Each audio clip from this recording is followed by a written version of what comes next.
We did it. And there you savage rascal. So great to see you. It's good to be here. The magnificent Andy Wood, ladies and gentlemen. I've known Andy for a little while now. We had a couple good jams down there in Nashville with the ensemble. Yeah, the internet has brought us together. It has indeed.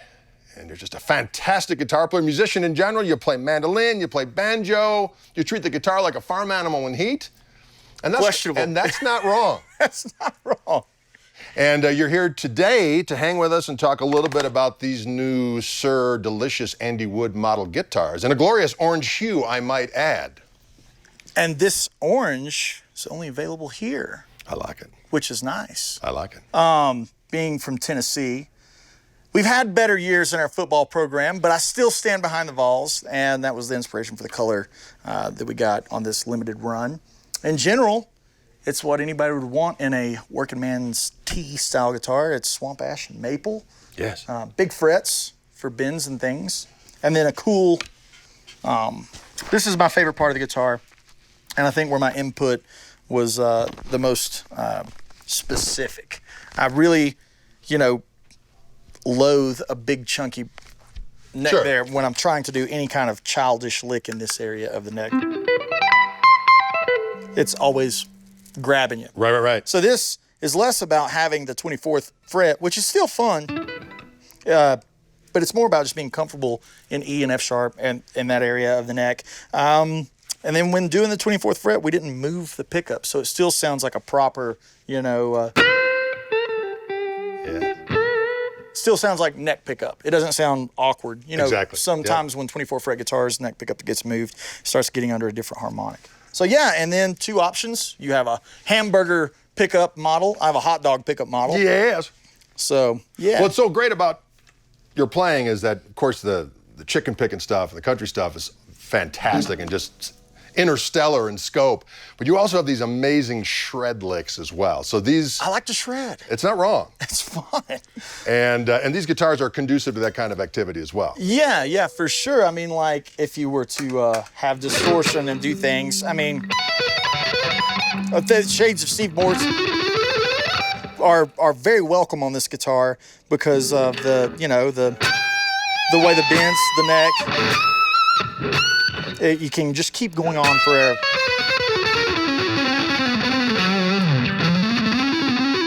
Yeah.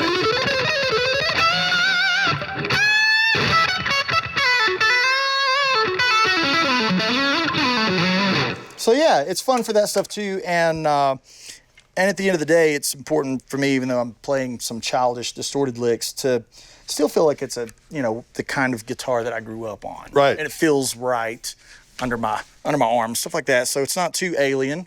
Well, tell me a little bit about what this guitar all does in terms of it's got a 5-way toggle switch. Yeah, right? yeah. So with the double humbucker rig, the only thing that point out that's sneaky is a push-pull for series parallel. Okay. So it's not a splitting of the coils. So you get no Just a little noise. different tone. Yeah. Yeah, and then you pull it out, and then play a redneck chord. Yeah. And it's really great at faking the Jimmy Page Oh, yeah. split tones. Yeah, I got you. You know what I'm saying? Yeah. Those kind of Zeppelinisms. I got you. Yeah. You know what I mean? So you can kind of fake having this pickup when you're playing that kind of guitar. And then as you move forward, you have bridge, obviously full out. The next one is like the faux strat thing. Oh, I got you. Where it's the two inside coils. Gotcha. Yeah. Really fun. Okay, and then the And middle then is just your standard both. yeah. Okay. Okay. And then this is an interesting one where it's only the neck coil of the neck pickup to fake a maybe this or fake a neck pickup strat. Right? It doesn't nice. sound super like it, but it's close enough if you've only got one guitar. This kind of design was more of my Swiss Army knife kind of thing. But it looks pretty well with the humbucker. Yeah. Well, it's because the pickups are low output. They're not super, super hot. That's super cool. Yeah. And then, of course, a recessed trim.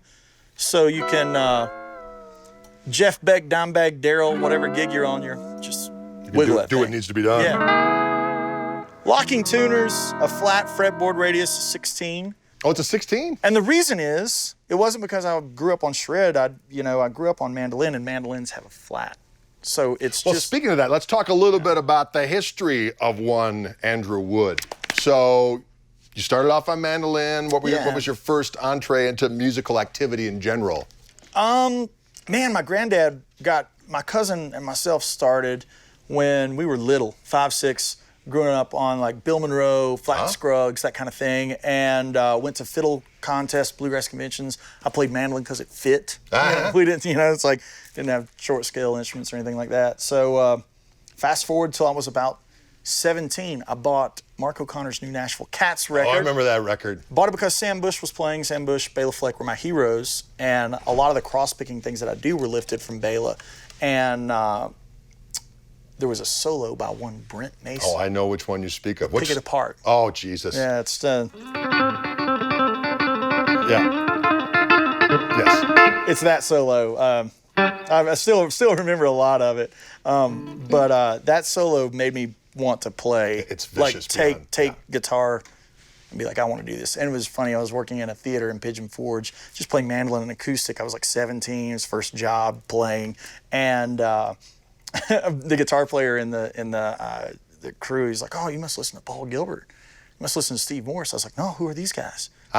So he made me a mixtape that had Cliffs of Dover, Racer X, For the Love of God. It had every like shred 101 on it, and so that was my introduction to things that I associate with now, like the dregs or whatever. Right. Crazy. Yeah.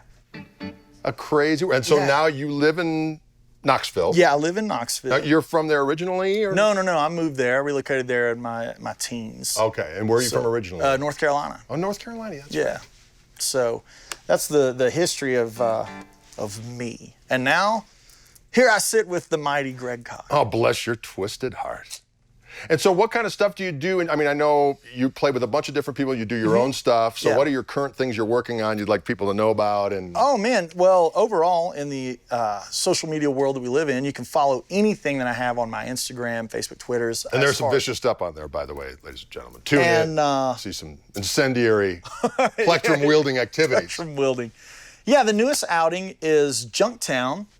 And it's like, I feel, it's my 4th record. And it was like the culmination of like what I was trying to navigate and find my sound, having this duality. I felt like I either needed to play acoustic inspired newgrass music or play electric more. It's like Junktown was kind of like bringing everything together. And the title track is kind of a rockin' romp but it features a banjo. You know what I mean? So Sure. I was trying to like blur the lines. We just got back from Colombia, South America, played the Colombia International Yeah, I saw Guitar that. That was cool. Super cool. It was the coolest. And then next year, John Petrucci has invited me to be a guest at his guitar camp. Oh, that's awesome. So if you guys are going to be in Irvine next August, it's obviously Dream Theater's John Petrucci, Shred Lord Supreme. Right. And man, he's got great players. He's got Pliny on there, Jason Richardson, Mateus Sato. Oh, yeah, he's Tom fantastic. Quell, lots of those guys are varied. great, yeah. And I'm bringing Southern redneckisms to it. And savagery. To the table. Fried chicken, that's my contribution to the potluck. I like it. Dig it. Yeah, so that's what I got going on. I like it all. So, as far as these guitars are concerned, this particular color and this particular layer, how are these particular ones that are available at Wildwood? The only thing different is the color, Is correct? the color, Okay. right. Yeah, you can have a look here in the cameras can zoom over. We have a whiskey barrel finish here. And we have a flat black Okay, yeah. with a silver. I think most people will recognize that guitar. I play that one a lot. I've already started wearing through the pick guard on it. And then we have a red and gold because I'm a comic book fan, and that's the Iron Man signature colors. Uh-huh. Yeah, so... And you're also a Star Warsman, as I'm we a were huge discussing. Star Wars. So, and I'm happy to announce that this year, you'll be able to get any color with any pickup combination. Oh, cool. So that's new, right? Had a lot of requests for this one with humbuckers. The black one with single coils, and that just wasn't something that was at launch. And so now looks like people want that. That's cool, and we're going to do that. I like it. Yeah. I like it all. I love it. Well, cool. Well, thanks so much for stopping in and causing trouble with us. I guess great we'll to play a just little jam. jam on the Yeah. way out, and then stay tuned for more Savage activities with Andy Wood. We're going to do a few different videos here on a few different things. And here at Wildwood Guitars, I'm Gregory Cockery. I'm Andy Wood. That's Andy Wood. He's so damn good, that Andy Wood. All right, here we go. What do you want to do? I don't know. Let's just play here.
Little jam for the kids.